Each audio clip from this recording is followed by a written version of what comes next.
지기면 네, 맞습니다.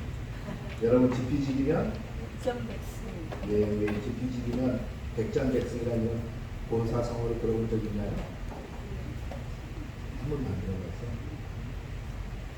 우리가 잘 아는 것처럼 손물갓은 손자병법에 나오는 이야기입니다. 지피지기면 백전백승이다. 그런데 여러분도 아십니까? 여러분이 알고 있는 지피지기면 백전백승이다. 이 말이 원래는 틀린 말입니다. 원래 손자병법에 이 말이 없어요.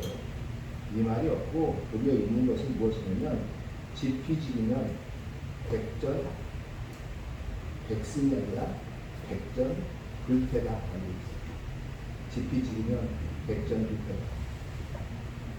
여기서 백전백승은 100번 싸워서 100번 다 이기는 소리잖아요. 그렇죠? 그런데 여기서 백전불태는 무슨 뜻이냐면 패, 그러니까 위태롭지 않다는 거죠. 적을 알고 나를 알면 100번의 전투에서도 내가 위태롭게 되지 않는다라는 그러한 뜻이에요. 다시 말하면 이 백전백승과 백전백패는 우리가 생각할 때는 비슷한 뜻 같지만 미묘한 차이가 있는 것을 우리는 금방 느낄 수 있습니다. 백전백승한다. 그러면 내가 꼭 이긴다. 이런 뜻이에요. 그러니까 적을 알고 나를 알면 나는 꼭 이길 수 있다. 이런 뜻이 되는 거죠. 그런데 백전불패다라고 이야기하면은 적을 알고 나를 알면 100번의 전투가 있을 수 있고 100번의 싸움이 있을 수 있지만 나는 거기서도 무엇이다? 위태롭게 되지 않는다라는 뜻이에요. 이기는지 지는지는 모르겠어요. 싸움에서. 그런데 위태롭게 되지는 않는다라는 거죠. 다시 말하면 백전, 백승 아니면 백전, 불패라고 이야기하면 그것은 방점이 어디냐? 라면 이기는 것, 극복하는 것, 이곳에 방점이 있습니다. 다시 말하면 이기는 것, 극복하는 것, 내가 저것을 꼭 이기겠다. 내가 이것을 꼭 이겨서 극복하겠다. 라는 데 방점이 있다는 거죠. 그 이기기 위해서 적을 알고 나를 알아야 한다는 거죠. 다시 말하면 이 세상 사이에서 내가 모든 것을 이기기 위해서 살기 위하면 산다면은 이 지피지기, 적을 알고 나를 아는 것은 너무나 중요한 것입니다. 그런데 여러분 그거 아십니까? 이 이기는 삶을 사는 사람들은 그리고 내가 어떠한 싸움에서도 이겨서 끝내는 모든 것에서 승리할 수 있는 삶을 사는 것은 어찌 보면 그렇게 평탄한 삶은 아니에요. 이기는 삶을 사는 사람들의 특징은 무엇이냐면 꼭 이분법적으로 PR을 구별합니다. 저 사람이 나의 적군인지 악인인지부터 구별하기 시작해요. 아군이면 나와 함께 싸우지만 적군이면 무참하게 함께 싸워서 이겨야 되는 존재가 돼요. 다시 하면 피하 식별이 정확하고 또한 그것을 통하여 내가 저 사람이 적군이면 이겨야 하고 그것을 위해서 나는 늘 이분법적으로 세상을 구분해서 산다는 거죠. 어찌 보면 이렇게 살아가서 정말로 모든 싸움에서 모든 경쟁에서 이겨서 만인지상의 자리에 오를 수는 있을 것입니다.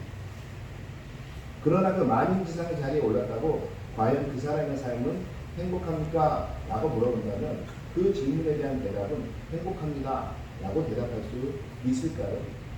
이러한 의문점이 이 속에는 들게 됩니다. 그런데 지피지기면 백전불패다 라고 이야기가 되면 이 백전불패에는 이 불패에는 방점이 극복하고 이기는 데 있는 것이 아니에요. 이 방점은 어디에 찍히냐면은 불패, 나는 그래도 위태롭지 않게 된다. 다시 말하면 나는 안정적이다. 나는 안전하다. 여기에 방점이 찍혀요. 다시 말하면 불패라는 말은 무엇이냐면 내가 세상에서 싸움을 아니면 전투를 아니면 어떠한 경쟁을 안 할 수는 없지만 그 어떠한 싸움 가운데서도 내가 적을 알고 상대방을 알고 나를 안다면 그 모든 싸움에서 나는 모든 싸움을 승리할 수는 없지만 그렇지만 나는 늘 안전을 취할 수 있다는 거죠. 여러분 적을 알아요. 적이 나보다 훨씬 세요. 그러니까 백전백승하려면 어떻게 해야 돼요? 어떻게 해야 돼요? 적이 나보다 훨씬 세요. 키도 훨씬 커요. 몸도 훨씬 커요. 그런 사람을 내가 이기기 위해서는 어떻게 해야 돼요? 저 사람과 내가 싸워야 되는데 저 사람을 이겨야 되는데 그럼 어떻게 해야 될까요? 나는 열심히 내 몸을 다 단련하고 내 몸을 극한까지 끌어올려서 그 사람을 이기기 위해서 최선을 다해야 할 것이에요. 안 그러면 객관적으로 누구도 이길 수 없어요. 그런데 저 사람을 보고 나를 봤는데 저 사람은 너무 커요. 힘도 너무 세. 나는 거기에 비해서 너무 작은 사람이에요. 그러면 그걸 알고 있으면 나의 안전을 취하기 위해서는 어떻게 하면 될까요? 그것만 알고 있어도 싸우지 말자. 차라리 안 싸우는 게 안전하다. 아니면 도망가자. 이러한 생각을 할 수가 있어요. 과연 싸우지 않는 것이 더 나에겐 안정적인 것이, 싸워서 극복하는 것이 나에게 행복하는 것이, 여러분은 어떤 생각을 하시겠어요? 이 손자명법에서 손무가 이야기하는 것은 무엇이냐면 바로 싸우지 않고 도망하는 것도 한 가지 전략이라는 것이죠. 꼭 싸워서 이길 필요 없다는 것이죠. 적이 나보다 세면 잠깐 물러섰다가 내가 언젠가 강해지면 내가 세겠다라고 생각되면 그때 가서 싸우면 된다는 거죠. 왜 지금 모든 싸움에서 우리는 이기려 하느냐라는 거죠. 지금 당장이 아니더라도 나의 안전을 위해서, 나의 안정을 위해서라면 잠시 물러날 수도 있고 또한 다른 전략을 쌓게 할 수도 있다라는 거죠. 그렇기 때문에 과연 이기겠느냐 아니면 나의 안정을 취하겠느냐, 여기에 방점이 서로 간에 다르기 때문에 어쩌면 지피지기면 백전백승이다 라는 말과 지피지기면 백전불패다 하는 말은 큰 의미의 차이가 있을 수 있다라고 저는 생각합니다. 저만 그렇게 생각하는 건 아니겠죠? 그런데 여기서 오늘 조금 더 깊게 생각해 보려고 합니다. 바로 여기에서 지피지기라는 단어입니다. 지피지기. 다시 말하면 내가 아는데 뭘 아냐면 이 반대쪽을 안다는 거죠. 반대쪽을 알고 또 지기, 나를 아는데 여기서 기자는 몸기자예요. 그러니까 내 몸, 그러니까 내 자신, 몸기자, 또 내 자신 자자, 이런 것이, 자신 기자, 이게 몸기자인데 바로 나를 안다라는 뜻도 있어요. 그런데 이 몸기자에 있는 뜻 중에 또 무엇이 있는지 아십니까, 여러분? 바로 사욕, 그리고 또 뜻 중에 다스리다라는 뜻이 있어요. 이 몸기자 가운데는 무엇이 있냐면 지금 사욕이라는 뜻도 있고 또 다스린다라는 뜻이 있어요. 다시 말하면 지기한다, 나를 안다라는 것은 무엇이냐면 내 자신의 상황과 내 자신의 처지와 내가 지금 어떠한 상황에 놓여 있느냐만 아는 것이 아니라 내가 가지고 있는 사욕과 욕망이 무엇인지 그것도 아는 것이 지기예요. 그리고 또한 그것을 다스리는 데까지가 지기예요. 다시 말하면 지피지기는 지기의 해석을 더 넓혀보면 어떻게 되냐면 지기는 자신을 알 뿐만 아니라 자기의 사욕과 욕망을 다스리는 것이다 라고 이야기할 수 있어요. 그냥 나 자신만 아는 게 아니에요. 내가 돈이 얼마가 있지, 내 힘이 얼마나 되지, 내가 권한이 얼마나 되지, 이것만 아는 게 지기가 아니라는 거죠. 나를 아는 것은 어디까지 가냐면 그런데 나는 어떤 걸 원하지, 내 욕망은 뭐지, 내 본성은 뭐지, 내가 원하는 건 뭐지, 그런데 이것을 내가 꼭 해야 될까 말아야 될까, 이것을 컨트롤하고 다스릴 수 있는 것, 이것이 지기라는 거죠. 나를 안다 라고 이야기하면 내 이름은 무엇이고, 나는 어디서 살고, 나는 누구의 자식이고, 나는 어느 학교 다니고, 나는 공부를 어디까지 했고, 나는 직위가 뭐고, 이런 것만 아는 것이 나를 안다라는 것이 아니라는 거죠. 이 손무가 얘기하는, 이 손자명법에서 얘기하는 직위는 그것뿐만이 아니라 내 욕망은 무엇이며, 내가 이 본성적으로 원하는 것은 무엇이고, 내가 원하는 그 사욕, 내 스스로 갖기 위해서 내는 욕심이 무엇인지 그것도 알고, 이것이 과연 내가 부려도 되는 건지 아니면 절제해야 되는 건지 이것을 다스릴 줄 아는 것까지가 바로 나를 안다라고 이야기할 수 있다는 거죠. 이 의미를 확장시켜보면 이것은 서양 철학에 우리가 잘 아는 소크라테스가 이런 말을 하죠. 마지막에 어떻게 하고 죽어요? 독배를 마시기 전에 너 자신을 알라 라고 이야기하며 소크라테스는 죽습니다. 그런데 소크라테스가 이야기한 이 너 자신을 알라라는 이야기는 그냥 네 꼬라지 잘 알아라, 그것도 모르면서 무슨 너나 잘해, 이러한 뜻이 아니에요. 이 소크라테스의 너 자신을 알라라는 말은 그리스 철학에 그동안 이어져 왔던 가장 큰 고민, 인간은 무엇인가, 나는 누구인가에 대한 그것에 대한 철학적 함의가 들고, 이 철학적 함의를 발전시키기 위해 그의 제자 아리스토텔레스와 플라톤이, 이 너 자신을 알라라는 말은 바로 이 말 속에 당신 자신도 내 자신도 모르는 그 상황 속에서 우리가 어찌 세상 만물을 다스리는 존재로서 우리가 세상 만물에 우리가 지존자라고 이야기할 수 있느냐라고 이야기하면서 내 자신을 아는 것이 우주 근간을 아는 것이라는 거죠. 그런 것처럼 내 자신을 아는 것은 지금까지 서양 철학이나 동양 철학이나 우리의 모든 삶에서 가장 근간이 되며 내 자신을 먼저 아는 것이 바로 그것이 학문의 첫 털을 수도 있습니다. 또한 학문의 목적도 어디에 있냐? 바로 내 자신을 알아가는 것이에요. 내가 많은 것, 내가 뭐 과학을 많이 알고, 내가 AI가 어떻게 구동되는지도 알고, 내가 그 AI를 만들었고, 다 이런 이야기 할 수 있지만, 그것을 만들어서 그래서 뭐 어쨌는데, 그래서 너는 누군데? 라고 이야기하면, 내 자신이 누군지를 모른다면, 이 모든 것은 그냥 내가 살아가는데, 그냥 알고 있는, 지식, 이거밖에 되지 않고, 진정으로 깨달을 수 있는, 내가 그래서 그 AI를 통해서 무엇을 할 수 있고, 아니면 내가 발견한 이 학문을 통해서 내가 무엇을 할 수 있고, 이것을 통해서 내가 무엇으로 기쁨을 얻을 수 있는지, 이것을 우리는 알 수 없다는 거죠. 그래서 우리 자신을 아는 것은 너무너무 중요합니다. 여러분, 그러기 위해서 우리는 지금까지 배우는 것 아닙니까? 지금 학생들이 알고 있는 이유가 무엇이에요? 많은 사람들은 자꾸 우리가 배우는 그 목적과 배우는 근본적인 이유에 대해서 착각하게 돼요. 배우는 이유를 그냥 좋은 대학 가려고, 아니면 세상에 성공하려고. 보니까 많은 지식을 가지고 있으면 성공한데, 좋은 데 취직한데, 좋은 데 대학 갈 수 있대. 라는 그러한 이유 때문에 우리가 지식을, 그리고 지금 학교에서 배움을 우리는 하고 있다고 생각하지만 아닙니다. 우리가 배우는 목적은 오직 하나예요. 배움은 바로 우리가 인류 문화가 지금까지 사용해왔던 모든 문화와 그 지식들을 습득함으로 인해서 우리가 인류에 봉헌할 수 있는 사람, 그리고 우리가 이 인류라는 사회 속에서 살아갈 수 있는, 인간으로 살아갈 수 있는 그 기본을 함양하기 위해서입니다. 다시 말하면 지식을, 학교에서 배우는 지식을 통해서 우리는 공통의 분모의 그러한 생각을 공유할 수 있고, 또한 지금까지 인간 사회가 지금까지 살아오면서 배웠던 모든 문화들을 습득함으로 인해서 우리가 이 인류 사회에서 살아가는 데 있어 우리가 그 인류 사회의 일원으로서 정상적으로 살아가게 만들기 위해서 한다는 것이죠. 그러면서 그 속에 가장 핵심적인 것이 무엇이냐? 사람은 무엇이며 인간은 무엇이며 인간으로서 우리가 어떻게 살아야 하는가? 이러한 바탕이 우리 지식의 가장 근본적인 목적입니다.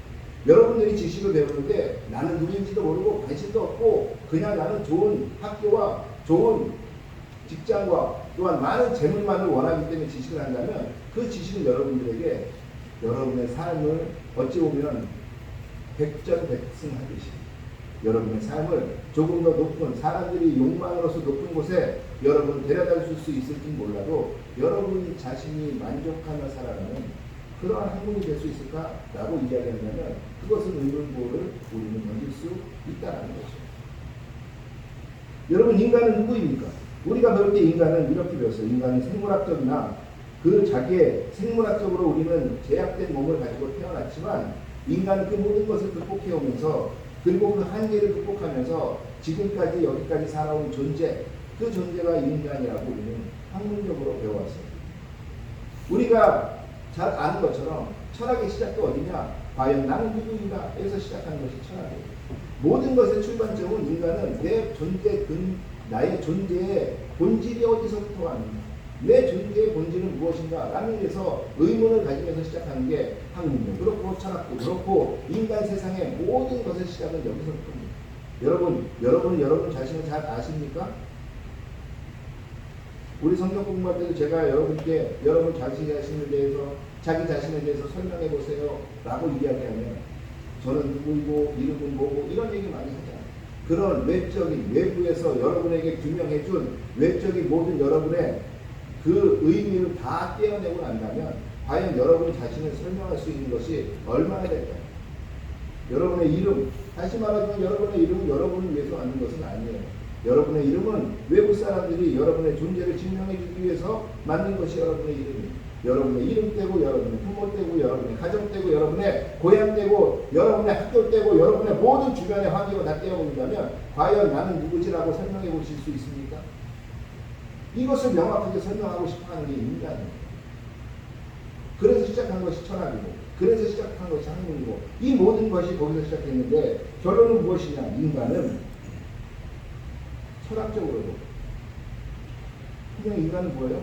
조금 다른 동물들보다 지능이 뛰어난, 그래서 그 지능을 통하여 세상에서 사유할 수 있는, 이성을 가지고 사유할 수 있는 존재로 세상을 살아가는 존재가 인간이라는 거죠. 다시 말하면 인간이라는 존재는 세상에서도 철학적으로 규명하기를 인간이라는 존재는 다른 동물들과 다를 건 없어요. 오직 다른 건 뭐예요? 인간은 지능이 탁월하게 우수하다는 거죠. 그런데 여러분, 인간은 지능이 탁월하게 우수하지만 어떠한 동물은 인간보다, 아니면 어떤 동물, 코끼리 같은 경우는 어떠한 동물들보다도 탁월하게 뭐가 있어요? 힘이 있어요. 그렇잖아요. 인간이 도저히 범접할 수 없는 힘을 가지고 있어요. 그러한 힘을 가지고 있는 거예요. 다시 말하면 이 탁월성을 빼버리면 인간은 보통 동물들과 다를 것이 없다는 거죠. 또한 인간을 규명하기 위해서 과학적으로는 어떻게 합니까? 특히 15세기, 16세기가 지나가면서 과학의 문명이 발달하기 시작했을 때 과학적으로 규명하기 위해서 인간을 규명하지만 결론적으로 무엇이냐? 인간은 이 세상의 물질과 다른 것이 하나도 없다는 것이에요. 인간은 모든 탄소 덩어리에서 왔고 인간도 똑같은데 인간의 다른 점은 오직 하나 뭐예요? 지능이 특별하게 우월하다라는 것이죠. 제가 어제 설교를 하다가 이것을 요새는 그 AI가 챗 GPT만 있는 것은 아니잖아요. 그래서 제가 알고 있는 모든 AI에다가 다 넣었어요. 인간은 과연 누구인가? 그래서 인간의 특징에 대해서 이야기. 공통적인 게 뭔데? 제가 그러면 한 2시간을 챗 GPT하고 제가 논쟁을 했어요. 논쟁을 해서 뭐 인간은 이래서 인간의 본성은 이런 것을 막 얘기를 하는데 이렇게 막 논쟁을 하다가 결론은 챗 GPT하고 제가 같이 이야기한 건 뭐냐? 바로 이것이었어요. 인간은 별로 다를 건 없다. 지능을 빼버려. 결론은 이거죠. 인간은 세상의 물질과 인간은 세상의 동물들과 인간은 세상의 어떠한 생명체와 다를 바가 없다. 무엇만 빼버리면 지능만 빼버린다. 인간을 인간답게 만드는 건 챗GPT는 그것이 인간의 본질이고 인간답게 만드는 것은 오직 하나, 지능이라는 거죠. 그 탁월하고 특별한 지능. 그래서 저는 계속 반박을 했죠. 아니, 코끼리가 힘이 있어야 되지 인간은 그거 하나에 불과해 라고 이야기하니까 계속 이야기하니까 챗GPT는 저하고 계속 논쟁하려고 얘기해요. 근데 결론을 서로 내렸어요. 이것 빼면 인간은 별로 탁월한 것이 없다. 다를 것이 없다. 이것이 과학적으로나 철학적으로 지금까지 규명된, 잠정적으로 규명된 인간은 누구인가, 나는 누구인가에 해답입니다. 그런데 제가 거기다가 딱 한 가지 더 던졌어요. 마지막이지. 근데 나는 그런 거 빼고도 특별하다고 생각합니다. 나는 솔직히 내 자식들보다는 나는 더 내가 특별하다고 생각합니다. 나는 위대한 대통령도 있고 많지만 나는 그들보다도 특별하다고 나는 스스로가 생각합니다. 이런 마음이 왜 들까? 라고 이야기했더니 GPT는 이렇게 되거든요. 그것은 인간의 불안정성 때문에 인간이 늘 가지고 있는 그 불안정성에서 오는 자유의 갈망 속에서 인간이 갖는 그러한 불안정성을 메꾸기 위한 그런 해답입니다. 뭐 그럴 수도 있겠다. 어렵게 말하는. 그런데 나는 그걸 믿지 않아. 그것은 난 인정할 수 없겠어. 라고 저는 이야기했어요. 그러면서 인간은 어떤 특별한 존재로 만들어질 것이 아닐까. 라는데 이 GPT는 과학적으로 신이라는 존재를 그걸 믿지 않기에 다른 것으로 대답할 수 없어요. 제가 내린 결론은 과연 내가 오는 이 특별함의 존재에 대한, 내가 특별하다고 생각하는 존재에 대한, 제가 여러 번 얘기하잖아요. 저도 아침에 거울 앞에 서면 비록 이렇게 생겼지만 어떻게 생각한다고요? 오늘 아침에도 똑같았어요. 우리 막내딸에게 보여서 서울 거울 앞에 서면 아빠 좀 잘생기지 않느냐? 그랬더니 한마디는 그냥 보지도 않으면서 그냥 이러더라고요. 말싸움하기 싫으니까. 저는 오늘 아침에도 그렇게 생각했어요. 난 좀 특별하다. 이것이 오는 것은 하나님이 나를 특별하게 만드셨기 때문에 그렇다라고 저는 지금 믿고 있어요. 이런 것처럼 인간이 그럼 내가 왜 특별한가? 라고 이야기할 때 이러한 부재 아니면 인간이 완벽한 한계가 있는 존재라는 것, 이러한 철학적 규명 이외에는 아무것도 이야기할 수 없습니다. 그런데 우리가 성경에서 이야기하는 인간은 무엇이라고 이야기합니까? 여러 번 말씀드리지만 성경에서 인간은 특별한 존재로 만들어졌다라고 이미 성경은 창세기 1장을 시작하면서 창세기 1장에서 그것을 선언하면서 이 모든 성경의 시작입니다. 이미 하나님이 천지를 창조하시고 그 창조하신 목적도 인간 때문이고 모든 것이 포커스가 인간에 맞춰졌다라고 선포하는 것이 창세기 1장이에요. 창세기 2장도 그래요. 이 창조의 가장 성경의 첫 번째 들어가는 창조에 인간은 하이라이트고 인간은 주인공이고 인간은 하나님이 만드신 가장 특별한 존재라는 것이에요. 어느 정도 특별한 존재? 하나님께서 그의 형상을 직접 주실 정도로 그 형상을 가지고 하나님께서 세상을 하나님 대신에 다스리라 말씀하실 정도로 그렇게 인간은 특별한 존재로 하나님이 만드셨다는 것이에요.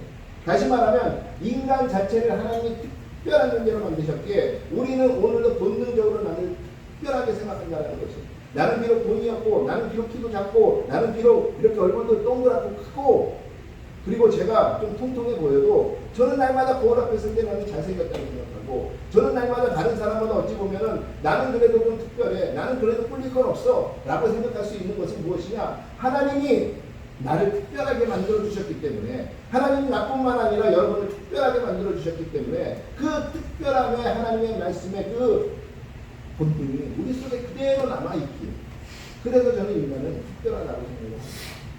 여러분, 제 동생은 저보다 학문이 훨씬 짧아요. 그런데도 저한테 맨날 주장을 하고, 그런데도 저에게 자신의 주장이 옳다고 이야기해요. 그리고 어쩔 때 그 주장이 맞아요. 왜 그럴까요? 그는 그 자신이 특별하다고 생각하기 때문에.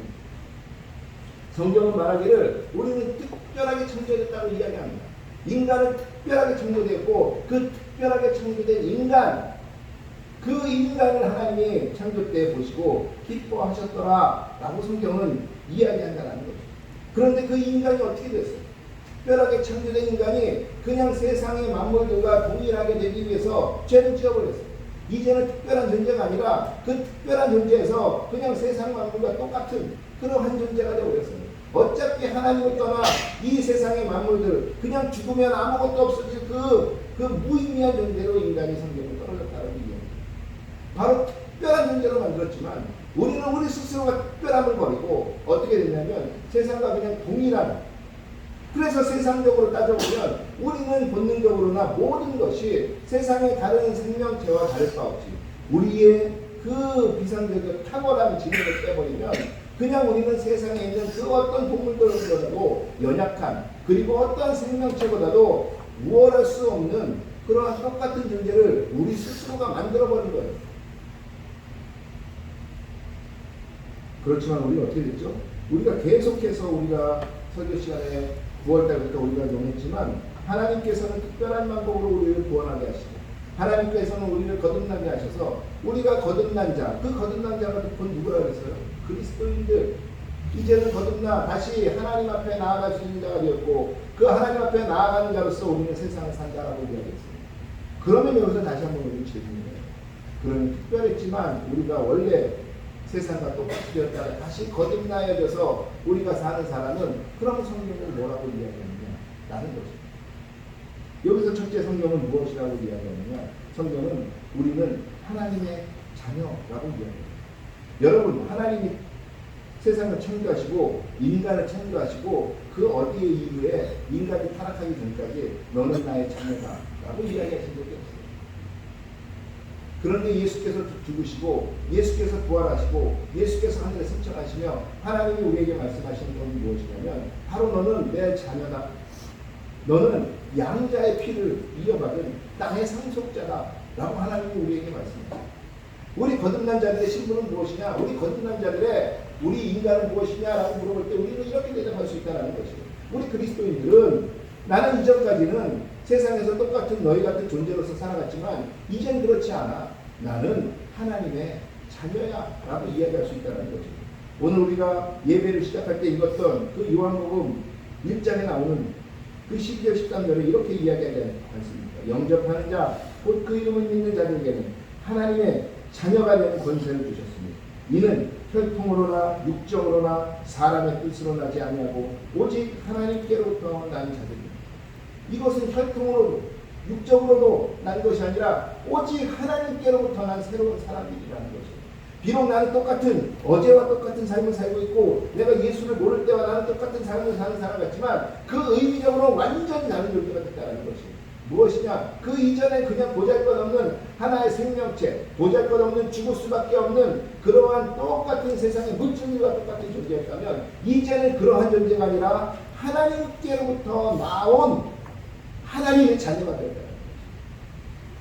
여러분의 신분이 바로 이 하나님의 자녀라는 거죠. 나는 하나님의 자녀인지 느껴지지가 않군요.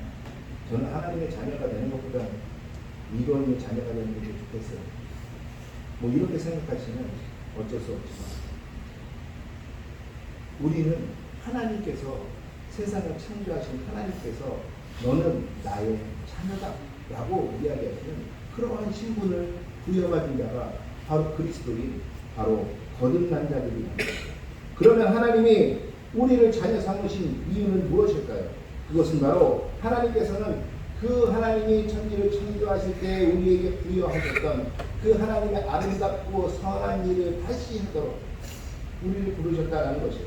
에베소서 2장 10절에 보니까 우리는 그가 만드신 나라 그리스도 예수 안에서 선한 일을 위하여 지으심을 받은 자입니다.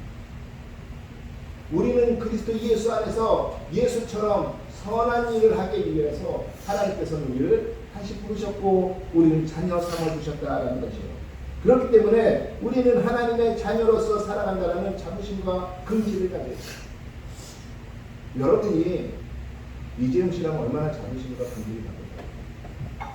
어제 뉴스를 보니까 어제 뉴스인가요? 이재용 지금 삼성 지금 부사장인가요? 예. 두 분의 아들이 이름을 제가 까먹었습니다. 이모모겠죠?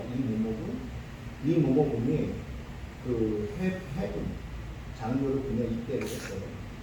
그리고 어제죠?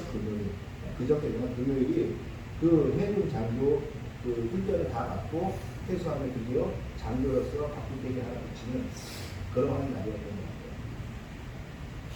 그런데 그 수많은 해군 장교들, 그리고 해군 장교만 있나요? 육군 장교는 해군 장교보다 훨씬 더 수가 많아요. 그 수많은 육군 장교들, 그리고 그 수많은 공군 장교들, 또 어느 누구도 그 장교 훈련을 다 마치고 드디어 장교로 임관한다라는 뉴스를 저는 본 적이 없어요. 그런데 이재용의 아들이 뭘 그렇게 대단하다고 그 아들이 해군 장교로 임관한다고 신문 하나가 아니라 모든 신문들에 다 보게 됩니다. 겨우 이재용 삼성 부회장의 아들이 해군 장교 임관하는 거 하나도 그렇게 사람들은 영광스럽다고 이야기합니다.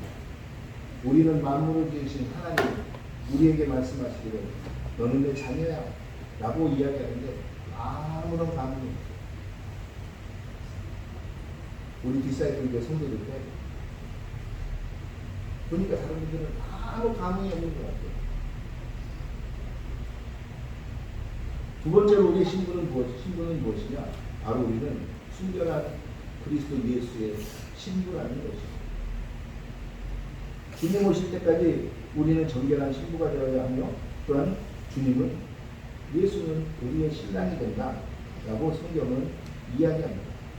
고린도후서 11장 2절에 보니까 내가 하나님의 열심으로 너희를 위하여 열심을 내노니 내가 너희를 정결한 처녀로 한 남편인 그리스도께 드리고 라고. 다시 말하면 예수님은 우리의 신랑이 됐어요. 그리고 우리는 그 신랑 되시는 예수님의 아름다운 신부라고 성경은 이야기합니다. 그 신부가 지켜야 될 건 무엇이겠어요? 신부는 순결함을 지키는 것이에요. 여러분 결혼하실 때 뭐 입고 결혼하셨습니까? 무슨 옷 입고? 청바지 입고 하셨나요? 네? 요즘 젊은 세대들은 가끔 그렇게 입고 결혼하는 친구들이 있긴 하더라고요. 그런데 대부분 그 우리 여성분들의 영원한 로망, 결혼할 때 무엇을 입고 싶어요? 여기는 안 입고 싶니? 하얀 순백의 웨딩드레스 입고 싶어요. 근데 여러분 웨딩드레스가 파란색이나 빨간색이나 핑크색입니다. 핑크색 얼마나 예뻐요? 남자는 핑크죠, 그렇죠? 여자는 요새 보니까 여자는 검정이라고 그러죠. 여자는 블랙, 남자는 핑크. 요새는 이렇게 얘기해요. 저는 이해가 안 되지만 하여간 여자는 그렇습니다. 핑크색이 너무 아름답다. 그런데 여러분 신부가 핑크색 입고 핑크색 웨딩드레스를 입어보신 거 보셨나요? 신부의 웨딩드레스는 하얀색입니다. 네. 그 신부를 순결한, 정결한 하얀색, 그 백색보다도 더 깨끗하다고 표현하고 싶은 거죠. 여러분 우리는 신부라고 이야기할 때는 우리는 그러한 순결한 자로 예수님 앞에 나아가는 자가 되어야 됩니다. 성경은 우리를 그렇게 순결한 자라고 이야기합니다. 예수를 신랑으로 그 신부된 우리는 순결한 자다라고 이야기합니다. 다시 말하면 너희는 예수님의 친구다라고 이야기합니다. 너희는 하나님의 신부다라고 이야기하는 것은 뭐냐면 너희는 이미 그 많은 죄가 하나 예수 그리스도의 보혈에 의해서 너희는 순결하게 되었다, 깨끗해졌다라고 이야기합니다. 우리는 그렇게 죄에 대해서 깨끗한 자가 되었다는 것입니다. 마지막으로 성경은 무엇이라고 얘기하냐? 우리는 그리스도인은 거듭난 자들은 바로 성령의 천이다라고 이야기합니다. 왜? 예수님께서 이미 우리에게 말씀해 주시기를 예수님께서 저 하늘나라를 다시 승천하시고 예수님께서 떠나시고 나면 예수님께서는 그의 영을 우리에게 보내시겠다고 이야기하시는데 그 영은 우리 곁에 사는 것도 아니고 우리 집에 함께 사는 것도 아니고 우리 외부에서 나와 함께 먹고 자고 하는 것이 아니라 그 영은 내주하시는 영이라 했어요. 어디에 내주하냐? 우리의 몸에 우리와 함께 내주하셔서 우리를 위해서 기도해 주시고 우리를 위해서 하나님의 말씀을 깨닫게 하시며 우리를 위해서 예수님께 하시는 말씀이 무엇인지 뉘우치게 하시고 생각나게 하시는 영이라고 했어요. 우리를 밝히 하나님의 길이 무엇인지 알려주시고 무엇이 죄인지 무엇이 선인지 무엇이 거룩인지 우리가 알게 해주시는 그 성령이 어디에 계시느냐? 바로 우리 몸에 내주하신다라고 이야기했어요. 바로 그렇기 때문에 고린도전서 3장에서 바울은 너희는 너희가 하나님의 성전인 것과 하나님의 성령이 너희 안에 계시는 것을 알지 못하느냐? 누구든지 하나님의 성전을 더럽히면 하나님이 그 사람을 멸하시리라. 하나님의 성전을 거룩하니 너희도 그러하니라 라고 이야기합니다. 우리는 바로 성령이 거하시는 하나님의 성전이라고 이야기합니다. 다시 말하면 우리의 몸은 거룩한 성전과 같다라고 오늘 바울이 이야기합니다. 다시 말하면 우리는 하나님의 자녀이면서 우리는 순결한 신부이면서 성령이 거하시는 거룩한 전이라는 것입니다. 여러분 그 하나님의 성전이 거룩을 잃어버리면 그것이 성전으로서 유지될 수 있겠습니까? 하나님의 성전이 하나님의 거룩이 없다면 그것을 하나님의 성전이라고 이야기할 수 있겠습니까? 왜 유대인들은 지금도 그 예루살렘에 있는 그 성전을 향하여 그들은 평생 기도합니까? 왜냐하면 그것은 하나님이 계신 곳이고 그 성전은 하나님의 집으로서 세상 그 어느 곳보다도 거룩한 곳이라고 생각하기 때문에 그들은 그 거룩한 하나님의 전을 향하여 지금도 기도하며 지금도 그 하나님의 거룩한 성전을 사모하는 것입니다. 여러분 그 거룩한 성전이 우리가 거듭나게 되고 예수 그리스도의 자녀가 되었을 때 우리는 바로 우리 몸이 그 거룩한 성전이 되었다는 것이에요. 하나님이 우리 마음에 계시고 우리 마음에 계시거나 우리 몸에 함께 하시고 이 몸에 함께 하시기에 이 몸은 우리의 거룩한 성전이 되었고 그러기에 우리는 하나님의 거룩함을 늘 쫓아 행하는 자가 되어야 합니다. 여러분들은 우리는 저는 그런 하나님의 거룩한 성전으로 살아갑니다. 이것이 우리의 신분이에요. 우리는 하나님의 자녀이며 예수님의 거룩한 순결한 신부이고 또한 성령의 거룩한 전으로 우리는 세상을 살아가는 것입니다. 당신은 누굽니까? 너는 누구야? 라고 이야기하면 우리는 이렇게 얘기할 수 있어요. 저는 하나님 예수 그리스도를 입으로 시인해 그를 영접한 자로서 거듭나게 되었고 그 거듭난 자로 저는 하나님의 자녀가 되었고 예수님의 거룩한 신부가 되며 나는 성령의 거룩한 전입니다. 라고 우리의 신분을 이야기할 수 있다는 거죠. 거듭난 자는 바로 이런 자가 된다는 거죠. 그냥 하나님의 형상에 따라 하나님께서 우리를 특별하게 지어줬습니다. 이걸로 끝나는 것이 아니라 우리는 이제 특별한 존재가 아닌 하나님의 자녀로서 예수의 신부로서 성령의 전으로서 나는 그러한 존재로 살아갑니다. 라고 이야기합니다. 아니 당신 그따위밖에 못하는데 오늘도 거짓말하고 나한테 거짓말 걸렸잖아. 그러면서 무슨 성령의 거룩한 전이야 무슨 하나님의 자녀야 라고 이야기할 수도 있어요.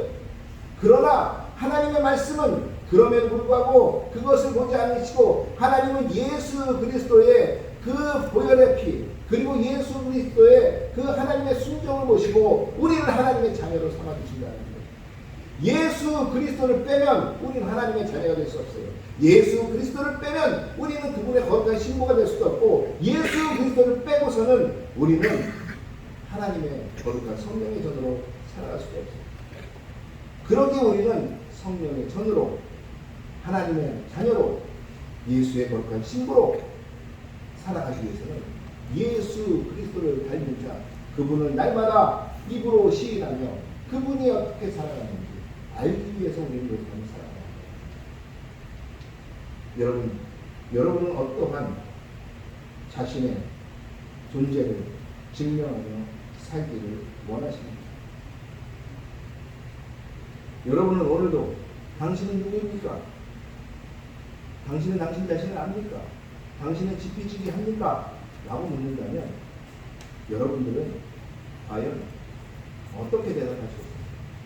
지금도 저는 김성문이고 나이는 53세이며 저의 고향은 서울이고 저는 학교를 어디 나왔고 저희 부모님은 누구누구시고 제 본적은 어디입니까? 이렇게 여러분의 외적인 것으로 여러분을 표현하시겠습니다. 성령이 우리 속에 있다. 내가 예수를 입으로 시인해 그분을 고백해 구원받는다. 우리는 이제 이렇게 이야기합니다. 나는 예수를 통해 하나님의 자녀가 되는 하나님의 자녀입니다.